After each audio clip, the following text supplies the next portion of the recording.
नमस्कार दोस्तों, आप भी कभी कभी देख करके ये सोचते होंगे कि कोई स्टॉक मल्टीबैगर कैसे बन जाता है या फिर कोई भी स्टॉक जो है वो 3 टाइम्स 4 टाइम्स 5 टाइम्स कैसे भाग जाता है और इन स्टॉक्स को पहचाने कैसे और कहाँ मिलते हैं ये स्टॉक्स। आइए आज का वीडियो इसी बारे में है और जानते हैं कि किस तरीके से इन स्टॉक्स को पहचाना जाए और इसमें निवेश किया जाए। स्वागत है आपका प्रॉफिट वेदा के यूट्यूब चैनल में, जिसमें आज हम आपको सुपर परफॉर्मेंस एनालिसिस के बारे में बताएंगे। क्या होती है सुपर परफॉर्मेंस एनालिसिस या स्ट्रेटजी? देखिए, सुपर परफॉर्मेंस नाम से ही आपको ये समझ में आ गया होगा कि कोई भी स्टॉक जो काफी तेजी से बढ़ता है वो सुपर परफॉर्मेंस कहलाता है। यानी जो भी नॉर्मल परफॉर्मेंस होती है उससे कई गुना ज्यादा बढ़ने वाले स्टॉक सुपर परफॉर्मेंस स्टॉक्स कहते आते हैं। ठीक है, तो अभी हम आज ये सुपर परफॉर्मेंस स्ट्रेटजी का पार्ट 1 बनाने जा रहे हैं, आपके लिए बताने जा रहे हैं आपको कि आपको क्या क्या चीजें इसमें देखनी चाहिए। इसके लिए सबसे पहले आप कुछ ग्राउंड वर्क करने पड़ेंगे, आपको जो समझना पड़ेगा उसमें सबसे पहले देखिए क्या है कि ट्रेडिंग को हॉबी की तरह ना ले। स्टॉक मार्केट में जो ट्रेडिंग है या इन्वेस्टमेंट है ये एक तरीके का बिजनेस है और प्लीज आप इसे बिजनेस के तौर पे ही देखा करें।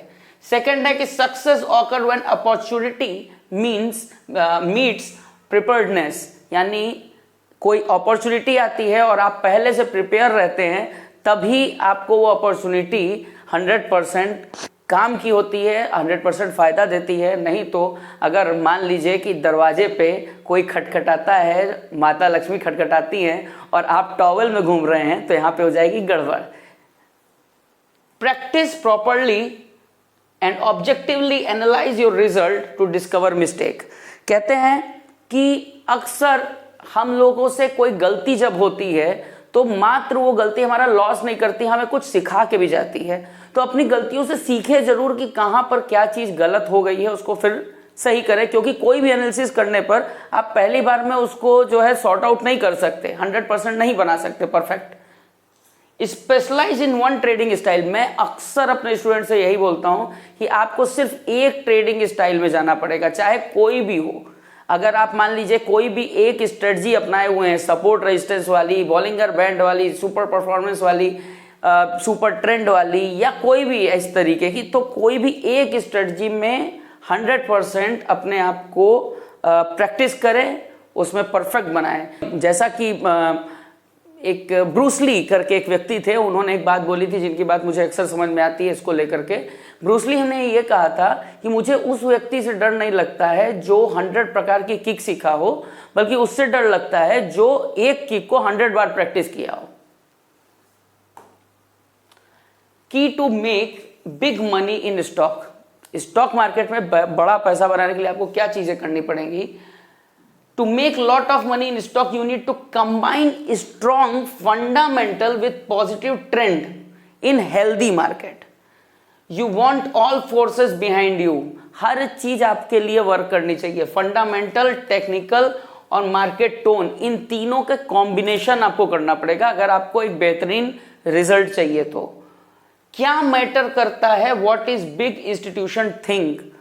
बड़े इंस्टीट्यूशन जो सोचते हैं वो काफी तगड़ा मैटर करता है, क्योंकि वो जो भी स्टॉक को बाई करते हैं उनके प्राइस ड्रामेटिकली भागते हैं। तो इन स्टॉक्स को कैसे पकड़ा जाए जो स्टॉक तेजी से भागते हैं? अब कौन कौन से फंडामेंटल इसमें आपको कंसीडर करने पड़ेंगे? देखिए, सबसे पहले आपको अर्निंग सरप्राइज देखनी पड़ेगी। जो छोटी कंपनीज होती हैं, छोटी कंपनी से मेरा मतलब वो है कि जो 5,000 करोड़ से नीचे की कंपनीज है, उन कंपनीज में जो अर्निंग सरप्राइज है, अज्यूम करते हैं कि कंपनी का ईपीएस 3, 4, 3, 2, 4 ऐसे करके जा रहा है, लेकिन फिर एकाएक ऐसा हुआ कि कंपनी का ईपीएस जो है भाग करके 8 पहुंच गया। तो इसको आपको ध्यान देना पड़ेगा। जैसे अक्सर आपको ये फिल्टर में मिल जाएगा कि कौन सी कंपनी की ईपीएस एकाएक भाग गए हैं। दूसरा है लुक फॉर कोड 33, आगे हम लोग अभी समझेंगे। Magic of PE ratio. PE ratio में क्या आपको देखना चाहिए? फॉलो द लीडर्स, लीडर को फॉलो करना चाहिए, और कैटलिस्ट क्या होते हैं। इन चीजों के बारे में अभी हम लोग आने वाले समय में समझेंगे।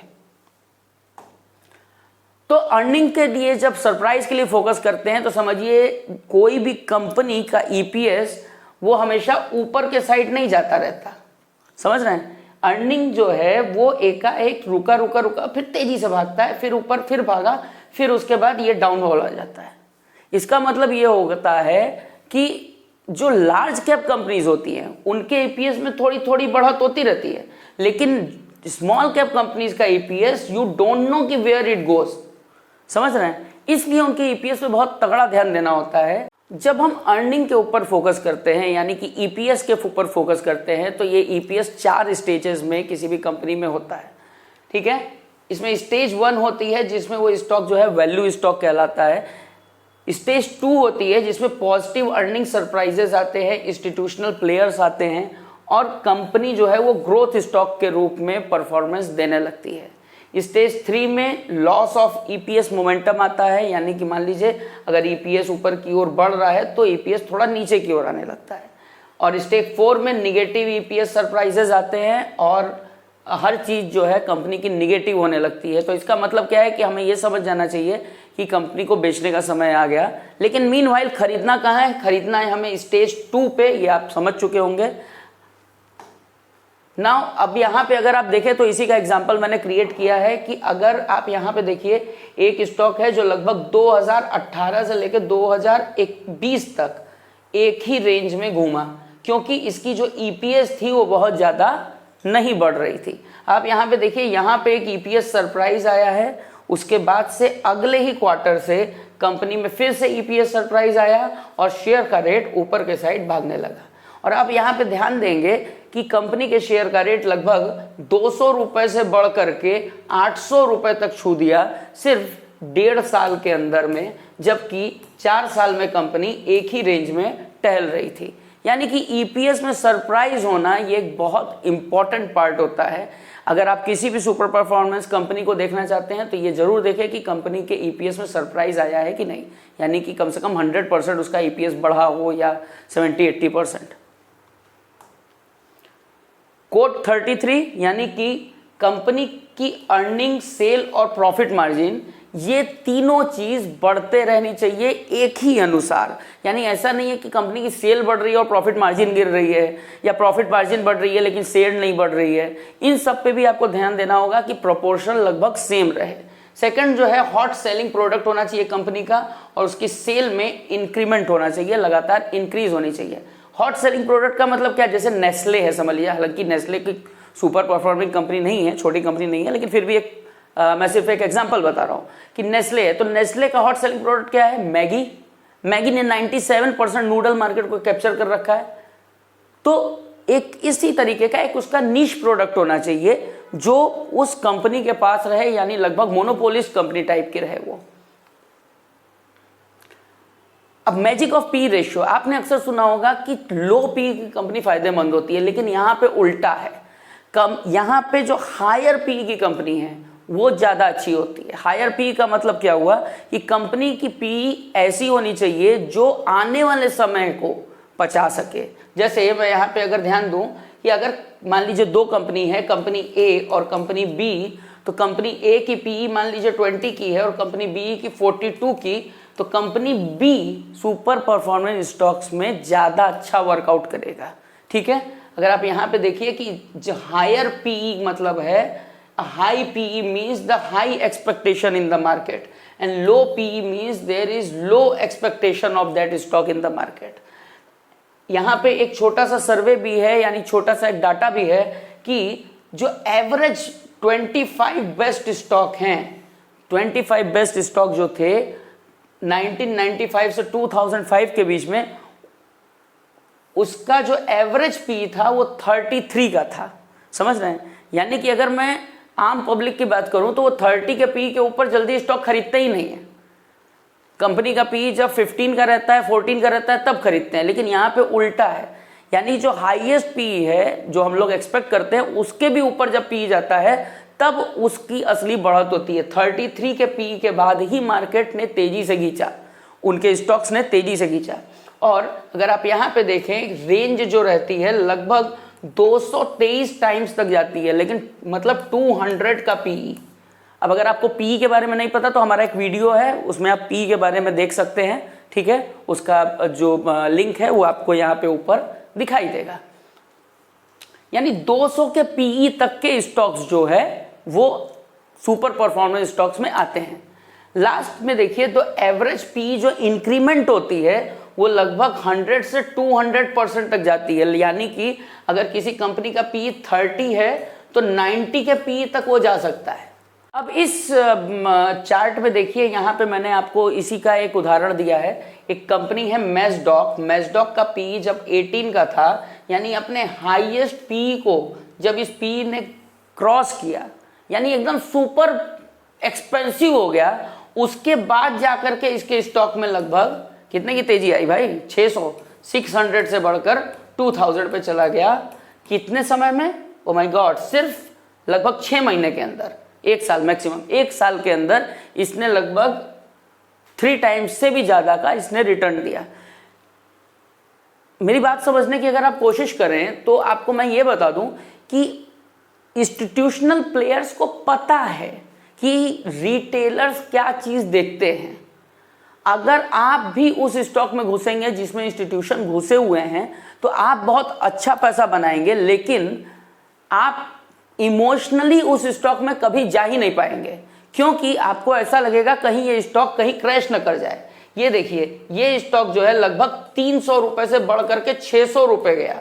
यहां पे हमारे को एक सिग्नल मिला बाई करने का, लेकिन क्या आप बाई करेंगे 600 पे डबल होने के बाद? नहीं करेंगे, ज्यादातर लोग नहीं करेंगे, क्योंकि उनको लगेगा यार 300 पे नहीं खरीदे तो अब 600 पे क्या खरीदे। तो यहां पे लेकिन अपने इमोशन को खत्म करना पड़ेगा और जो आपको सिग्नल मिल रहा है उसी के थ्रू चलना पड़ेगा। Follow the leaders. जो बेस्ट स्टॉक है वो मार्केट जब गिरती है उस समय बहुत कम गिरते हैं, यानी उन कंपनीज पे पूरी तरह नजर रखिए जब मार्केट गिरती है वो कौन कौन से स्टॉक है जो मार्केट से कम गिर रहे हैं। ये लार्ज कैप में भी काम करेगा, ठीक है।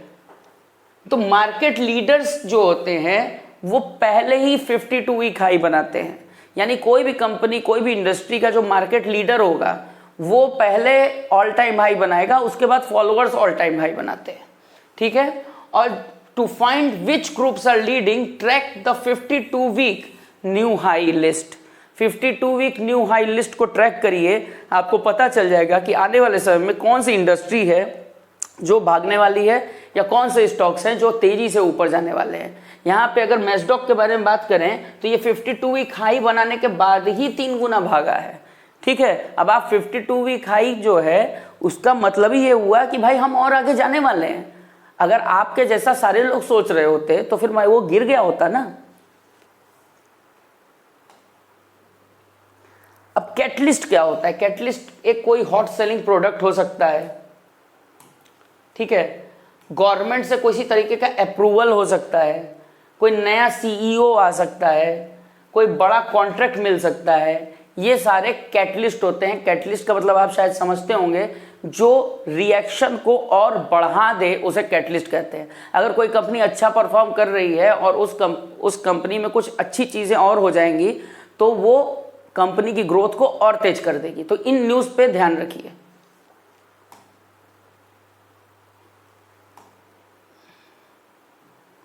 अब कुछ छोटे छोटे 2-3 पॉइंट्स हैं कि लगभग 90% of stock that expect exponential movement initiate the remarkable price increase when overall market emerge from a period of correction to bearish correction.